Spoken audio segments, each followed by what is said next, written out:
하나님 말씀 다니엘 5장 24절에서 31절 말씀입니다. 말씀 읽기 전에 우리 한 달 동안 수요일과 금요일 날 반주로 섬겨주신 우리 집사님 감사의 박수 한번 할까요? 고맙습니다.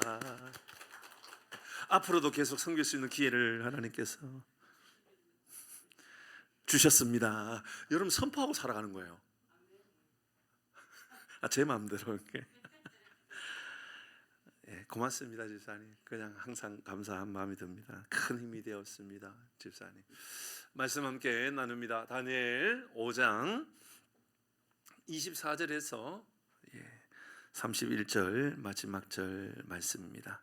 저는 우리 집사님 반주뿐만 아니라 찬양으로 목소리로 찬양하는 거가 너무 좋거든요. 사실은 제가 한 번이었던 것 같아요. 한 번 예전에 한 번 기회가 있었어요, 그죠? 네, 한 번 말고요. 앞으로도 찬양으로 하나님께 영광, 하나님께서 주신 달란트가 있거든요, 그죠? 다니엘 5장 24절에서 31절 마지막 절까지 같이 읽습니다. 교독합니다. 이러므로 그의 앞에서 이 손가락이 나와서 이 글을 기록하였나이다. 기록된 글자는 이것이니 곧 메네데겔. 그거를 해석하건대 메네는 하나님이 이미 왕의 나라의 시대를 세워서 그것을 끝나게 하셨다 하며,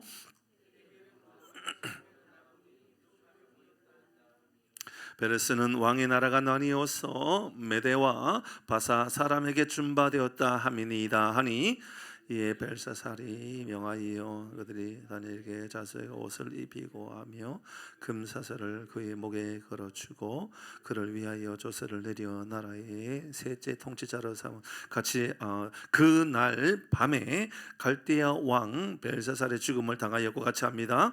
메대 사람 다리오가 나라를 얻었는데 그때에 다리오는 62세였더라. 아멘. 오늘은 예고시 온 그날 밤. 예고시 온 그날 밤. 오늘 말씀은 결국 느부갓네살 왕의 아들 벨사살이 죽었다, 그런 내용이죠. 오늘 보는 말씀을 보니까 그날 밤에 벨사살이 죽었습니다. 그날 밤입니다. 그날 밤이 언제입니까? 매우 중요한 의미입니다. 그날 밤에 죽었다. 그날 밤은 이따가 말씀을 다시 보도록 하십시다.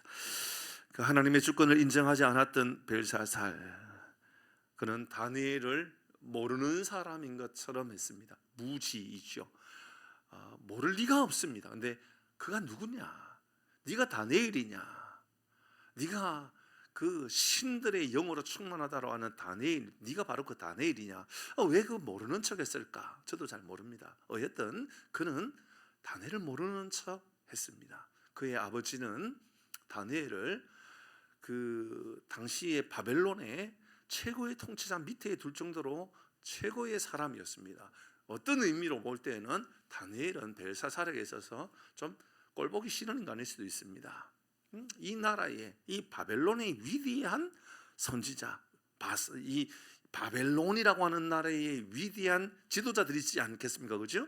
당시에 박수들, 술객들, 이런 사람들 있지 않겠습니까? 근데 그 모든 이들을 제쳐버리고, 게임도 되지 않을 정도로 다 제쳐버리고, 다니엘이 정말 최고의 그런 해석가로 그렇게 등장하고 있었으니, 어쩌면 벨사살은 꼴보기 싫을 수도 있었겠죠. 그러나 아무리 꼴보기 싫었다 할지라도 그는 다니엘을 모를 일은 없습니다. 그러나 네가 다니엘이냐라고 말할 정도로 모르는 척했고, 어쩌면 10년, 20년, 30년 동안 다니엘을 벨사살은 부르지 않았을 수도 있습니다. 그냥 그렇게 모르는 사람인 것처럼 정말 그렇게 행동했을는지도 모릅니다. 어제 새벽에 말씀을 나누었죠. 첫 번째는 무지였었죠. 심각한 죄는 무지입니다. 하나님께서 알려주시고, 하나님께서 보여주시고, 하나님께서 우리에게 말씀해 주시는 바를 모르는 것으로 여기고 살아가는 거, 무지입니다. 그렇죠? 무지. 근데 그보다도 더 심각한 게 뭐라고 그랬죠? 무시였습니다. 말씀을 읽어볼까요? 22절 말씀 보시죠. 같이 읽어봅니다. 여러분의 성경을 찾아서 줄을 끄라고 했어요. 어제 새벽에 어디에 끄라고 그랬어요? 알고도, 그죠? 이것을 다 알고도 줄을 거라고 그랬죠. 중요한 겁니다. 벨사살이요, 왕은 그의 아들이 되어서, 그러니까 느부갓네살 왕의 아들이 되어서 그것을 다 알고도 알고 있었던 겁니다. 그런데 아직도 마음을 낮추지 아니하고 모르는 척한 거죠. 무시한 겁니다. 그러면 이것을 다 알고도가 뭐지요? 그가 다 알고 있었던, 벨사살이 알고 있었던 것은 단순히 다니엘을 알았던 게 아닙니다. 느부갓네살 왕의 왕권을 유지시켜 주신 이도 하나님이요, 그것을 벨사살이 알았다, 그 말입니다. 충격적이죠.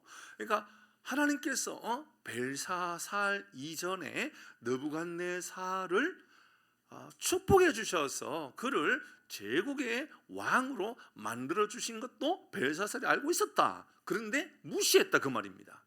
우리는 늘 기억해야 되는 것은 바로 이 두 가지 같아요. 우리 신앙에 하나님을 모르는 척하고 살아가는 무지와, 그리고 또 알면서도 모르는 척하는 무시. 이게 굉장히 중요한 죄입니다. 여러분, 여기서 나오는 게 뭐죠? 교만입니다. 무시하고 무지하고 살아가다 보면 교만하게 되어 있습니다. 내가 최고인 것처럼, 내가 모든 것 위에 뛰어난 사람인 것처럼 그렇게 말하는 인생이 되는 거죠. 그때 하나님께서 이제 이 다니엘 5장의 말씀을 통하여 엄청난 일을 행하였죠. 다니엘 5장의 시작은 어디에서 시작되느냐 하면 벨사살이 왕이 되고 나서 어떤 일이 일어나느냐, 벨사살, 그러니까 느부갓네살 왕을 이어서 느부갓네살 왕이 죽고 뭐 얼마나 시간이 지났는지는 모릅니다만은 5장이 넘어가자마자 벨사살이 1000명의 사람들, 왕궁에 1000명의 사람을 부릅니다. 왜 부를까요? 내가 왕권이 이만큼 대단하다, 그 말입니다. 그러니까 나를 지지하고 내 밑에 있는 대단한 신분을 갖추고 있는 사람이 이 정도는 된다, 그 정도쯤 되는 거죠. 그런 경우들이 있습니다. 어디나 가면 그렇습니다. 예전에 제가 어렸을 때 살던 그 지역에는 그 국회의원 그랜저 100대 이런 이야기 했던 국회의원이 있었습니다. 뭐 그 사람이 그랜저 100대가 있었던 얘기가 아니라 그 사람이 그 지역에 딱 나오면 지역의 유지들, 당시에 각 그랜저를 탔던 100명의 이상 사람들이 줄을 지어서 그 국회의원 뒤에 줄을 쭉 따라 나선다라는 이야기를 했었단 말이죠. 이해가 되죠, 그죠? 왜 그렇게 할까요? 나의 힘의 능력을 한번 이렇게 드러내고 싶은 겁니다. 내가 이만큼 힘이 있다. 정치인들은 일반적으로 이런 모습들 상당히 많이 드러내죠. 대통령이든 그게 뭐 국회의원이든 시장이든 내가 이만큼 대단하다. 벨사살도 그랬던 겁니다. 1000명의 사람을 불러가지고 잔치를 베푸는데 여기서 아주 치명적인 문제를 일으키죠. 어떤 문제를 일으킵니까? 바로 예루살렘 성전에서 탈취해서 가져왔던 금그릇, 은그릇, 예루살렘 성전, 성경에서는 1장의 말씀에 보면 성소라고 기록하고 있습니다. 그러니까 예루살렘 성소에서 가지고 왔던, 성소는 하나님을 예배하고 하나님의 이름을 높여드리는데 사용되었던 그릇들이었겠죠.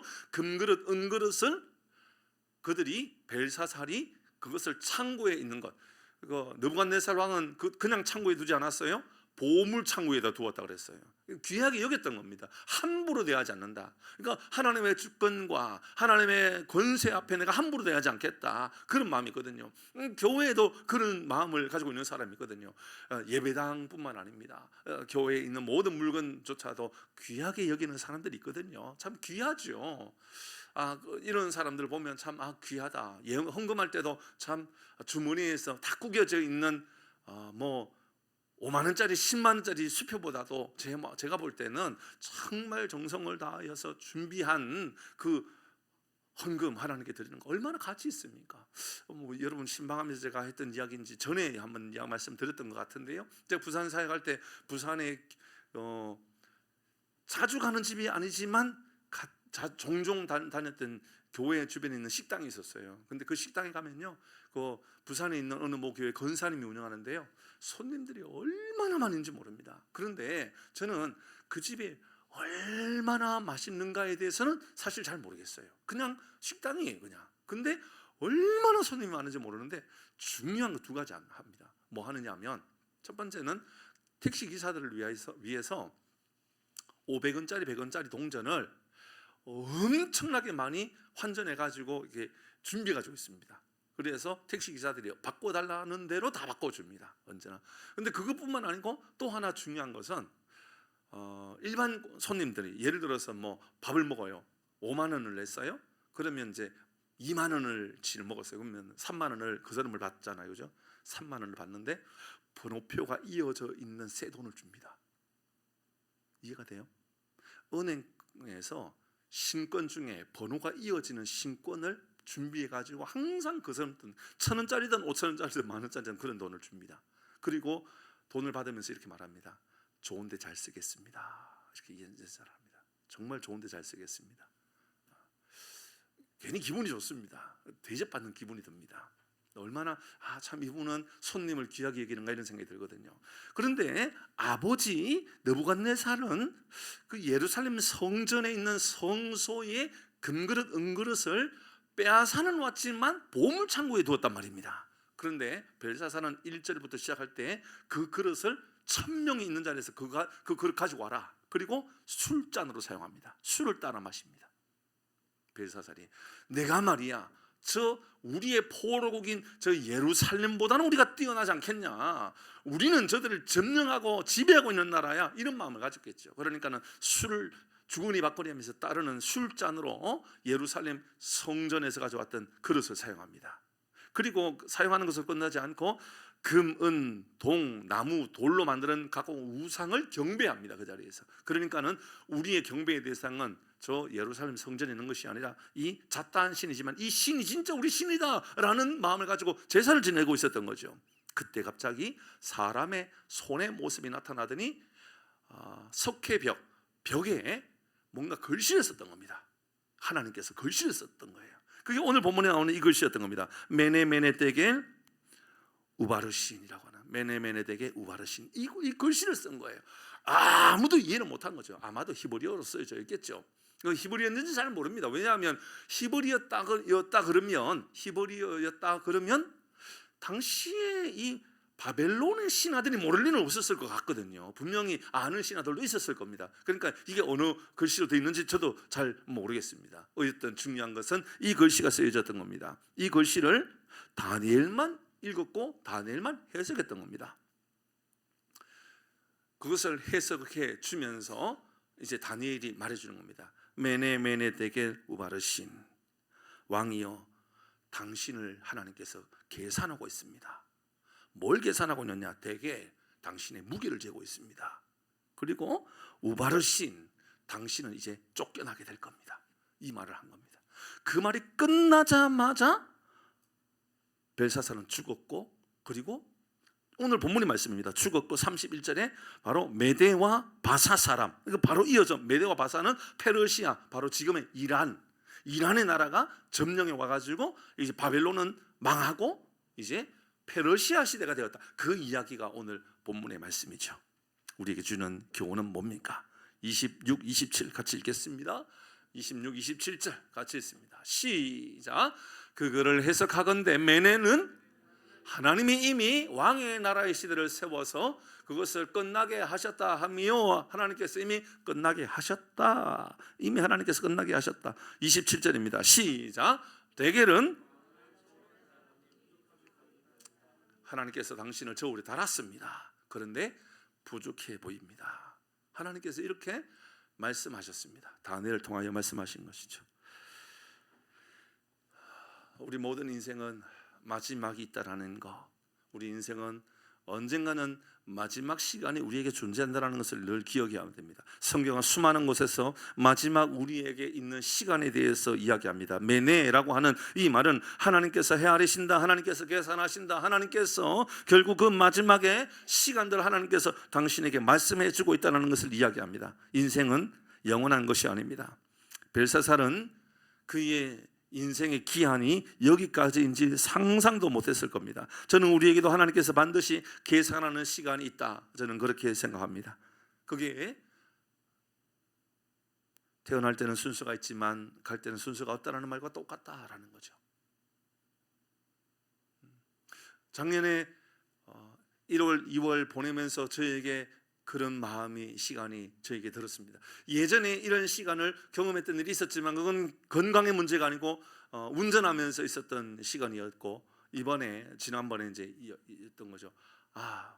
이제 수술대 안에 들어갈 때에 제가 경험하는 것은 놀라운 마음이 듭니다. 아마 그 경험해 보신 분도 계시겠지만, 여러분 계시겠지만, 그러면 수술대 위에 있을 때요, 전에 말씀드렸던 것처럼 마취를 하고 이 마취가 잘 안 되면 어떡할까 이런 생각 하거든요. 마취가 잘 안 되면 어떡할까, 그래서 내가 깨어 있으면 어떡할까라는 마음과, 또 하나는 하나님, 어떤 이들은 마취하고 잠을 잔다 그러는데 잠을 자는 동안 천국을 보는 사람도 있고 뭐 하나님과 대화한다는 사람도 있다는데, 저도 그런 사람이 되게 해달라고 막 생각하고 기도하는 사이에 훅 가버리거든요.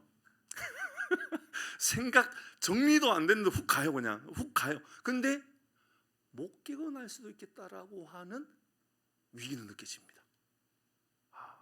이게 내 인생의 마지막이 될 수 있겠구나. 이렇게 인생이 끝날 수도 있겠구나 라는 생각이 듭니다. 참, 작년 제가 이제 수술했고, 그 전에 어느 모 권사님 또 치료하고 수술하신 분 계시고, 또 그때 그 전해인가요? 즈음에 또 암투병 하셨던 또 분도 계시죠. 그러니까 저작년 이렇게 한 3년 지나오면서 여러 성도님들이 있었습니다. 한결같이 저에게 들려주는 이야기가 생활을 좀 정리하게 됩니다. 이상하죠? 좀 알려주게 됩니다. 이렇게 방을 좀 청소하게 되고 집을 청소하게 됩니다. 이렇게 뭐 정리해 놓게 됩니다. 그리고 혹시나 뭐 비밀번호라든지, 물론 저의 비밀번호는 저희 아내에게 알려주지 않았습니다. 통장 비밀번호라든지 뭐 이런 걸 알려주지 않았어요. 왜 알려주지 않았을 것 같아요? 맞춰보세요. 왜 알려주지 않았을까요? 1번, 저는 반드시 일어난다 라는 확신 때문이다. 2번, 이미 비밀번호를 다 알고 있다. 예, 맞습니다. 2번입니다. 이미 비밀번호를, 저희 집사람이 제 비밀번호를 다 알고 있기 때문에 제가 막 특별히 알려줄 게 없었습니다. 그러나 아마 우리 집사람이 제 비밀번호를 모르다면 제가 다 남겨놓았을 것 같습니다. 비밀번호를 다 알려주면서 뭐 이러이러했다라고 이야기했을 것 같습니다. 저만 그랬을까? 그렇지 않더라고요. 우리 교우들에게 물어보니 다른 교우들도 저작년에 그 전에 어떤 이제 큰 수술을 앞두고 병원에 들어갔을 때 가기 전에 정리를 하게 되는, 나의 생활에 혹시나 뭐 문제 있는 부분은 없었는지 챙기게 되는 것이죠. 여러분 만약 지금 당장 떠나게 된다면 여러분 괜찮은가요? 별 문제는 없는가요? 혹시나 내가 지금 정리해야 되는데 정리하지 못하고 떠나야만 하는 뭐 그런 것들은 내 삶에 없는가라고 하는 것을 한번 생각해 보게 되지 않습니까? 오늘 본문의 말씀에 이 메네라고 하는 것, 하나님께서 이제 그의 모든 시간을 끝냈다라고, 그의 모든 시간을 이제 심판하신다라고 하는 그러한 메시지가 이 벨사살이 아니라 나에게 주는 메시지로 듣는다 그러면, 여러분 지금 내가 해야 될 것은 나의 삶을 돌아보고 정리해 봐야 되는 겁니다. 나는 혹시나 정리해야 될 부분이 없는지를 생각해 봐야 되는 거죠. 히브리서 9장 27절의 말씀입니다. 시작. 한 번 죽는 것은 사람에게 정해진 것이요 그 후에는 심판이 있으리라. 아멘. 한 번 죽는 건 사람에게 정해진 바이고요, 심판이 반드시 있습니다. 누구에게도 생명이 영원한 것은 아니지요. 하나님 앞에 반드시 결산해야 될 시간들이 있다라는 겁니다. 그런데 어떤 이는 이것이 근심거리가 되는 이도 있고, 어떤 이들은 보상의 시간, 갚아주시는 시간, 마지막 그 시간이 하나님께서 나에게 큰 상급으로 보상해 주시는 시간으로 그렇게 생각하고 있는 사람도 있다, 그 말입니다. 저도 간혹은 하나님, 제가 혹시나 뭐 이런 문제로 인하여 제가 하나님 앞에 책망의 거리가 아닐까요? 라고 생각할 때도 있지만, 또 한편으로는 하나님, 제가 하나님 앞에 결산하고 싶습니다. 하나님, 제가 열심히 산 것에 대하여, 최선을 다하여 산 것에 대하여 하나님께서 저에게 마지막 날 저에게 결산해 주실 거라 생각합니다. 이런 마음을 가지고 있는 바도 사실 없는 것은 아닙니다. 요한계시록 22장 12절 말씀입니다. 시작. 보라, 내가 속히 오리니 내가 줄 상이 내게 있어 각 사람에게 그가 행한 대로 그가 행한 대로 갚아주리라. 사랑하는 교회 여러분, 지금 만약 그냥 떠난다 할지라도 하나님께서 여러분에게 갚아줄 것이 훨씬 더 많은 삶을 살아가시기를 바랍니다. 그래야 되지 않겠습니까? 지금 만약 떠나는데 떠나는 그 순간 돌아보니 후회할 것이 너무 많고 돌아보니 내가 하나님 앞에 책망받을 것이 너무 많은 것처럼 느껴지면 안 되지 않겠습니까? 적어도 믿음의 삶을 살아간다 그러면 내가 줄 상, 우리 주님께서 주실 상에 대한 기대감을 가지고 내가 행한 대로 그렇게 하나님께서 보상해 주시겠다, 그런 믿음의 고백을 가지는 것이죠. 하나님 나라에서 하나님께서 우리에게 말씀하실 때 너 뭐 하다 왔냐? 라고 말씀하시면 우리는 뭐라고 대답할 자신이 있으십니까? 달란트 비유 너무 잘 알지 않습니까? 주인이 탁으로 떠날 때에 종들에게 5달란트, 2달란트, 1달란트를 맡겼습니다. 그냥 맡기지 않고 그 말씀에 아주 핵심이 되는 중요한 단어가 있지요. 마태복음 25장 19절의 말씀에 보면 이렇게 말씀합니다. 시작. 오랜 후에 그 종들이 주인이 돌아와 그들과 뭐 했다고요? 결산. 그렇습니다. 하나님 결산하십니다. 우리의 행하는 일들에 대하여 결산합니다. 저는 우리 교회도 하나님께서 결산하신다라고 생각합니다. 우리 교회가 71년이 되었습니다. 결산할 때 하나님 우리 교회는 어떻게 결산할까요? 우리 교회가 우리끼리 먹고 살만한 교회, 우리끼리 즐거운 교회, 우리끼리 괜찮은 교회, 여러분 우리끼리 즐겁고 우리끼리 놀기 좋고 우리끼리 동아리가 많고 우리끼리 정말 좋은 그런 놀이 문화가 많이 개발되어 있는 그런 교회라면 죄송하지만 여러분 우리 교회를 떠나셔야 됩니다. 우리 교회는 생명이 없는 교회이기 때문에 그렇습니다. 결산할 때 하나님은 반드시 우리에게 물으실 것입니다. 너희는 얼마나 많은 생명을 잉태했느냐, 너희는 얼마나 복음을 위하여 살았느냐, 얼마나 기도의 씨앗을 심어왔느냐라고 하나님 우리에게 분명히 물으실 거거든요. 우리 교회에 대해서도 여러분 자신에 대해서도 하나님께서 결산할 때 이 벨사살에게 말씀하셨던 대로 매내 기억해야 됩니다. 하나님께서 결산할 그 시간이 있다라는 것을 물으신다라는 겁니다. 시편 90편 12절의 말씀에 얼마나 중요한, 우리가 얼마나 많이 알고 있는 이야기입니까? 장례식장 가면 이 말씀 참 많은 이들이 이 말씀을 읽으면서 그렇게 기도하더군요. 같이 읽어봅니다. 시작. 우리에게 우리 날 계수함을 가르치사 지혜로운 마음이 뭡니까? 우리의 날이, 우리의 남은 날이, 우리의 인생의 날이 영원하지 않다라는 겁니다. 지금 당장 떠나도 떠날 수 있는 것이 바로 우리 인생이라는 것이죠. 이런 이야기들이 성경에는 너무너무 많이 기록되어 있습니다. 하나님께서 마지막 날 우리에게 물으시는구나. 하나님께서 우리에게 물으시는구나. 그러면 그 뭘 물으시느냐? 어떻게 물으시느냐? 두 번째 하나님께서 우리에게 물으시는 것은요, 바로 저울을 다시는 방법입니다. 27절 같이 읽어볼까요? 27절입니다. 시작. 대겔은 왕을 저울에 달아보니 부족함이 보였다 하며, 대겔은 저울을 달아보았다, 이런 의미랍니다. 저울을 달아보았다. 우리의 삶에도 저울을 달아보시겠지요. 여러분 우리의 삶을 절대로 가볍게 여기시면 안 됩니다. 가볍게 그렇게 생각하고 살아가면 안 된다고요.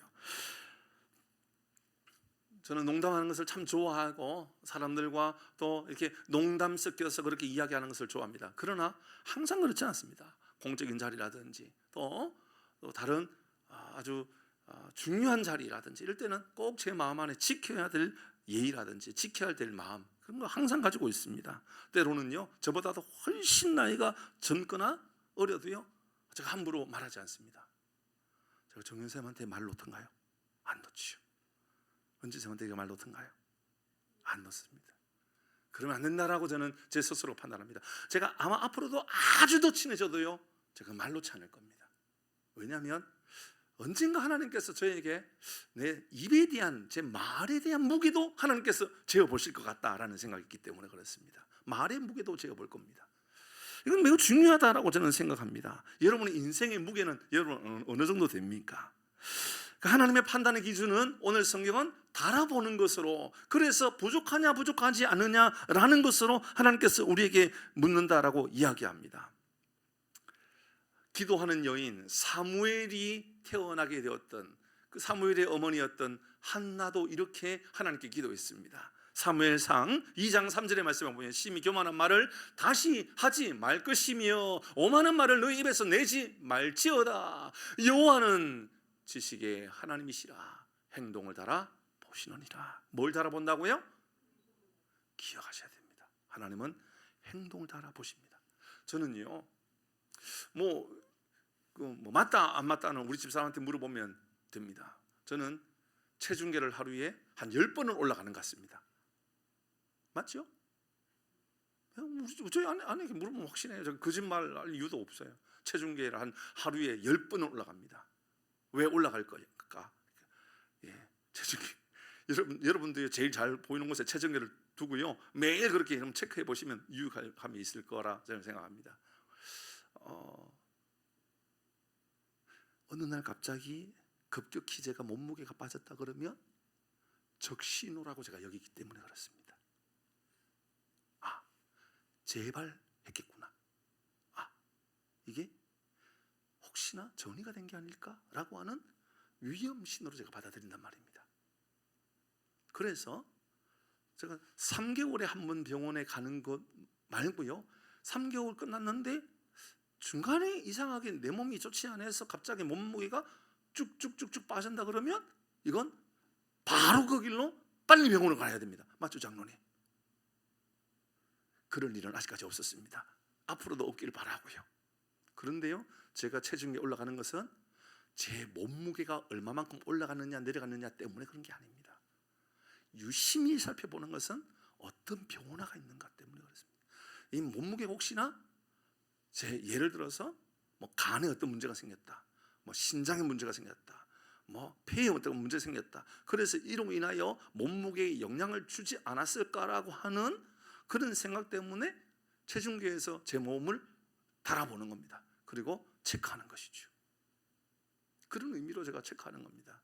물론 그렇게 체크하면서 더 찌면 안 되겠는데, 이거 오늘 저녁을 먹으면 안 되겠지, 이런 생각들도 물론 가지죠. 그러나 그것은 전문은 아닙니다.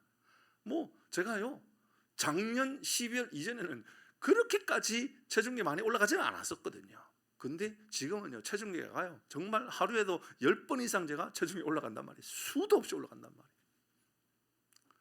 저의 몸무게를 달아보는 겁니다. 그리고 몸무게를 달아서 저의 건강 상태의 아주 기본적인 것을 판단해 보는 겁니다. 여러분의 영적인 체중계에 여러분의 몸을 좀 달아보셔야 되지 않겠습니까? 오늘 성경은 우리에게 대계리라고 하는 이 말 속에서 우리에게 알려주는 것은 좀 달아보라고 하는 겁니다. 하나님께서 그를 달아보았다라는 겁니다. 그를 달아보니 미치지 못했다라는 겁니다. 그 정도 갖고는 안 된다라고 하나님께서, 너는 미달이라고, 너는 자격 미달이라고 하나님께서 달아보았다, 그 말을 하고 있는 겁니다. 하나님께서 우리도 달아본다라고 하는 말이 얼마나 많이 있는지 모릅니다. 한나를 통하여서 하나님께서 분명히 하나님이시라, 여호와는 지식의 하나님이시라, 하나님께서 우리를 알고 계시는데 그 하나님은 우리의 행동을 달아보신단 말입니다. 달아보심으로 말미암아 우리를 어떤 상황에 있는지를 보고 계신다, 그 말이죠. 잠언 21장 2절 말씀 볼까요? 시작.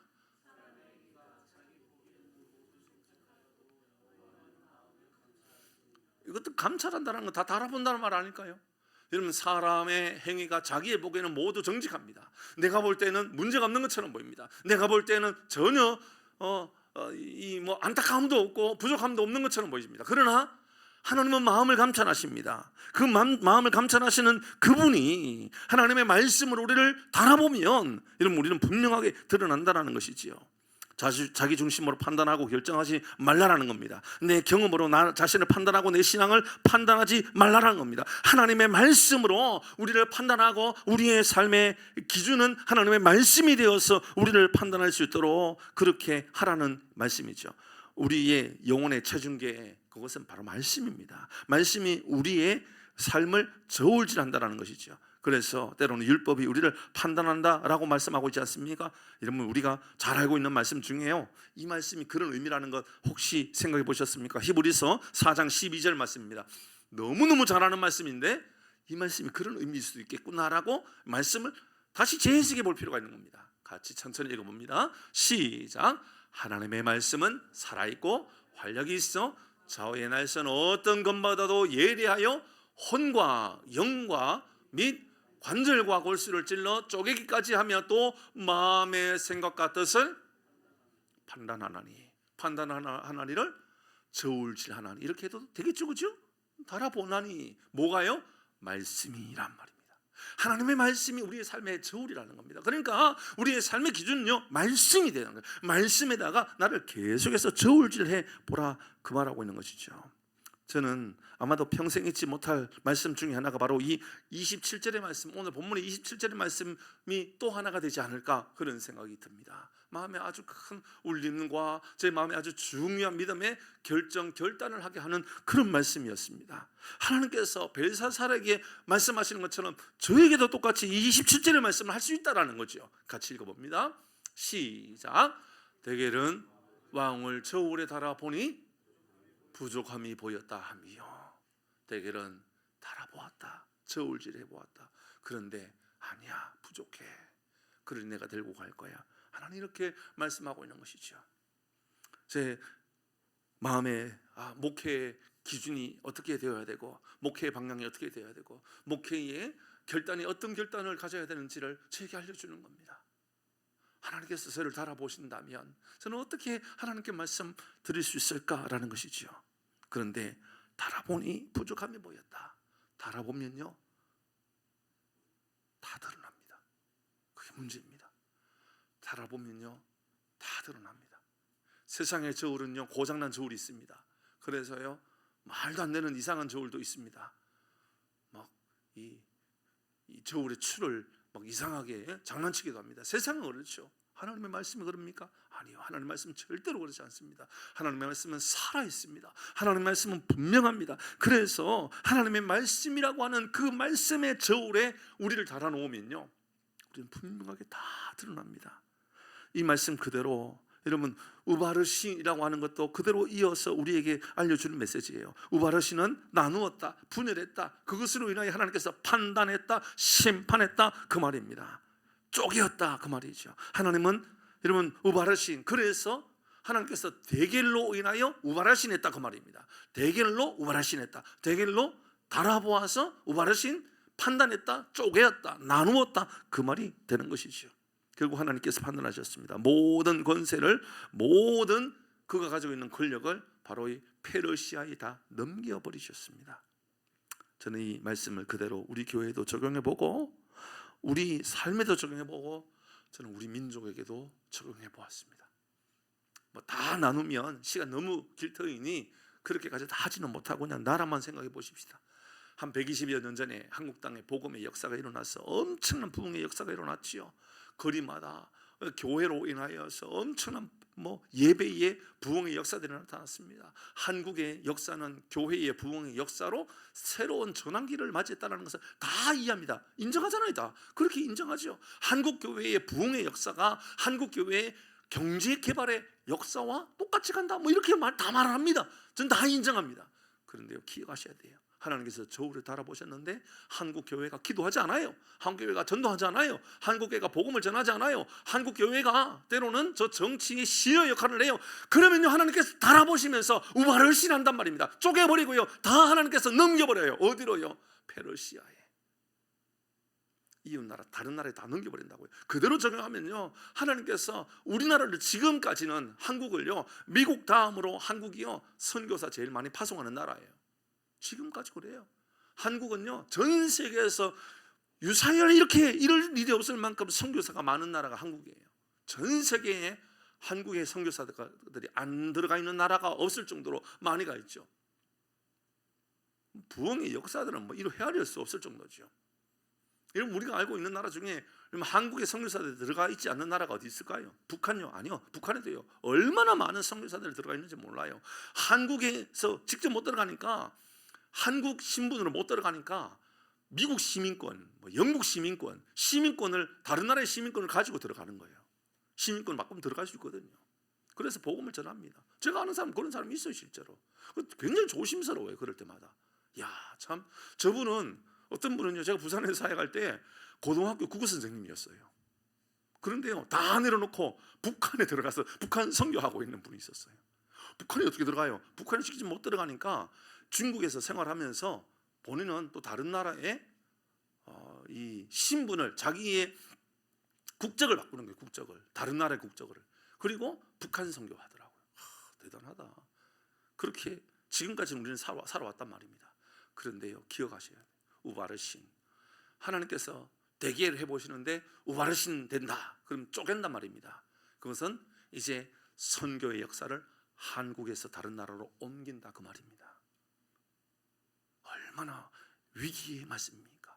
하나님께서 촛대로 옮기는 것 똑같은 겁니다. 하나님께서 부흥의 역사를 이렇게 세우셨고 이렇게 경제를 개발시키셨다면, 그러면 지금도 여전히 한국이 잊지 말아야 되는 것은요, 기도하는 나라, 부흥의 한국, 여러분 복음의 한국, 선교의 한국을 위하여 끊임없이 나가야 되는 거예요. 마찬가지입니다. 우리 교회도 마찬가지예요. 그래서 우리 교회가 전도하는 일, 복음을 전하는 일, 이런 일들을 최선을 다해 달려가지 않고 우리끼리 즐거운 교회, 우리끼리 재미있는 교회, 우리끼리 여행하는 교회를 한다면 우바르신 한다니까요. 저는 틀림없다고 생각합니다. 하나님께서 쪼개버리십니다. 그리고 이 교회가 교회다운 교회가 아니기에 하나님께서 옮기신다 말씀하십니다. 어디로 옮겨요? 충격적인 것은 오늘 보는 거 보니까 메대와 바사로 옮긴다고요. 이란으로 옮긴단 말입니다. 충격적이지 않습니까? 이 말씀은 우리에게 주는 메시지고 이 민족을 향하여 주시는 저는 메시지라고 들립니다. 사랑하는 교회 여러분, 하나님께서 말씀으로 우리를 달아보실 때에, 하나님께서 우리 교회를 저울에 달아보실 때에, 말씀을 달아보실 때에 하나님께서 만족해 하시고 하나님께서 칭찬해 주시는 교회, 우리 교회가 그런 교회가 되기를 주의 이름으로 축복합니다. 우리 여러분 삶을 그렇게 살아가려고 애를 쓰셔야 돼요. 우리 교회를 놓고 기도할 때도 그래야 됩니다. 아유, 맛있는 거 먹으러 가자, 여행 가자, 할 수 있죠. 나쁘다고 말씀드리는 게 아닙니다. 그러나 교회의 본질은 그게 아닙니다. 교회의 본질은 복음을 전하는 것입니다. 교회의 본질은 선교하는 겁니다. 교회의 본질은요, 끊임없이 열방을 향하여 나가는 겁니다. 여러분 기억하지 않습니까? 7, 8년 전에 우리 교회 2군데, 3군데 선교 지역 후원하고 있었습니다. 지금 우리 교회 몇 군데 하고 있죠? 우리 교회가요, 이렇게 저렇게 나누어서 하고 있는 곳이 노회까지 합치면 10군데입니다. 10군데. 앞으로 더 할 겁니다. 우리 앞으로 20군데, 100군데가 되는 교회가 될 수 있도록 끊임없이 노력할 겁니다. 그게 단순히 나라를 뛰어넘어서 다음에는 문화가 되어야 되고 다음에는 세대가 되어야 될 거라고 생각합니다. 젊은 세대, 다음 세대, 혹은 뿐만 아니라 노년 세대에 이르는 모든 세대에 이르러서 우리 교회가 연약한 이들을 위한 세대에 이르러까지 우리는 복음을 위하여서 그렇게 하나님께서 맡겨주신 것을 잘 감당해야 한다. 저는 오늘 본문의 말씀을 묵상하면서 저에게 주시는 메시지였습니다. 달아보니 27절의 말씀 같이 다시 읽어봅니다. 마음에 새기시고 여러분의 삶에 두시기를 바랍니다. 줄을 그어 놓으시면 더 좋겠습니다. 달아보니 부족함이 보였다. 달아보니 부족함이 보였다. 저는 저에게는 지금 노회일까지 하고 있으니까 저 노회까지도 보입니다. 하나님께서 우리 노회를 달아보니 부족함이 보였다, 이럴까봐 두렵다, 그 말입니다.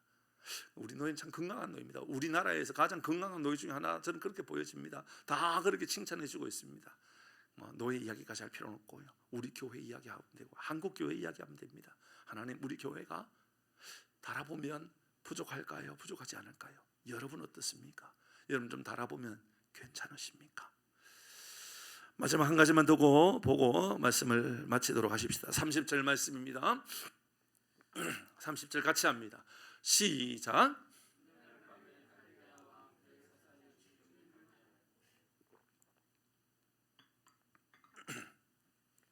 그날 밤에 갈대아 왕 벨사살이 죽임을 당하였고, 그날 밤이 언제입니까? 아마도 다니엘 5장의 말씀에 이 말씀이 계속 이어지고 있었고, 처음 시작할 때 잔치로 시작했다가 마지막 그날 밤에 죽임을 당하였다라고 하는 이 말씀으로 이어가는 것을 보면, 그날 밤은 잔치를 베풀고 있는 그 가운데 있는 그 밤으로 보여집니다. 잔치가 있는 밤, 그 말이죠. 아마도 1000명의 사람들을 모여서 잔치하고 있는 밤입니다. 이렇게 대단한 자기 자랑의 이야기가 들려지고 있을 그때 그 밤 말이지요. 그때 벨사살이 목숨을 잃을 거라고는 아무도 생각하지 않을 그때가 아닐까요? 여러분에게 그날이 언제쯤 올 거라고 생각하십니까? 여러분 병들어서 이제 몸을 더 이상 쓸 수 없어서 힘들어서 병원에서 혹은 요양병원에서 누워서 이제 산소 마스크를 떼어야 될 그 순간이 그날이라고 생각하십니까? 아니요, 그 시간이 그날이 아니라는 겁니다. 여러분, 우리의 시간의 마지막 시간은 한참 우리가 이제 인생의 모든 것들을 다 끝내고 병원에서 누워서 의사 선생님이 운명하셨습니다 라고 말해 주어야 하는 그 시간이 그날이 아니라, 내가 볼 때에 내 인생 가장 황금기의 시간 있지 않습니까? 가장 잘 되고 있는 것처럼 보여지고 가장 뭔가 위대한 역사를 만들어지고 있는 것처럼 보여지는, 그래서 1000명의 신하들을 불러 모아서 잔치를 베풀어도 될 만큼 엄청난 부귀와 영화를 가지고 있는 그때 말이지요. 수많은 사람들과 함께 술을 따르며 술에 취하여서 흥청망청 모든 영광과 모든 기쁨이 내게 다 채워져 있다라고 생각하는 그때 말이죠. 잔치 중입니다. 술 취함이 있었습니다. 술 취한 사람들 알죠? 아마 두려움이 없는 상황이었을 겁니다. 하나님 너무나 모른다라고 말해도 될 그런 상황 말이지요. 그때가 그날 밤 말입니다. 그러니까 그날 밤이라고 하는 것을, 여러분, 내 인생의 그날 밤은 한 99세쯤 되었을 때를 그날 밤이라고 생각하지 마십시오. 우리도 그날 밤이 될 수 있는 겁니다. 저도 오늘 밤도 그날 밤이 될 수 있는 겁니다. 그날 밤을 가볍게 여기면 안 된단 말이죠. 그날 밤 갈대아 왕 벨사살이 죽임을 당하였다. 그날 밤에 죽었습니다. 성경은 그 시간에 대하여 누가복음 12장 20절의 말씀이 이렇게 우리의 시간을 알려줍니다. 시작. 하나님은 이르시되 어리석은 자여 오늘 밤에 내 영혼을 도로 찾으리니 그러면 내 준비한 것이 누구의 것이 되겠느냐? 아무리 모든 영광과 모든 것을 다 준비하였다 할지라도 그날 밤이 바로 오늘 밤이 될 수 있다는 겁니다. 오늘 밤에 내 영혼을 도로 찾으리니 그러면 그날 밤은 바로 오늘이 되는 것이지요. 그를 향하여서 어리석은 자요라고 말하고 있습니다. 여러분, 우리의 남은 날을 계수할 수 있는 것은 지혜로운 사람이라고 말했잖아요. 그런데 오늘 밤에 하나님께서 내 영혼을 도로 찾으신다라고 하는 것을 잊어버리고 살아가는 이를 향하여 오늘 성경은 이렇게 말합니다. 어리석은 자요라고. 지혜 있는 사람은요, 내 인생이 여기가 끝이 지금 이 순간일 수도 있겠구나라고 생각하고 살아가면 지혜로운 사람이고요, 그것을 잃어버리고 살아가면요, 어리석은 자라고 성경이 말하고 있다는 것이지요. 고린도후서 6장 2절 말씀, 마지막 말씀 읽고 마무리하도록 하십시다. 같이 합니다. 시작. 이르시되 내가 은혜 베풀 때에 너를 듣고 구원의 날에 너를 도와다 하셨으니 보라 지금은 은혜 받을 만한 때요. 가장 중요한 시간 지금 아닙니까? 지금 바로 우리가 은혜 받아야 되고, 지금 바로 우리가 구원의 날에 임하여야 되고, 지금 우리가 바로 예배자가 되어야 되고, 지금 바로 하나님께서 우리에게 베풀어 주신 은혜를 사모하는 우리 모두가 되기를 주의 이름으로 축복합니다. 아멘. 찬양. 그날이 빼고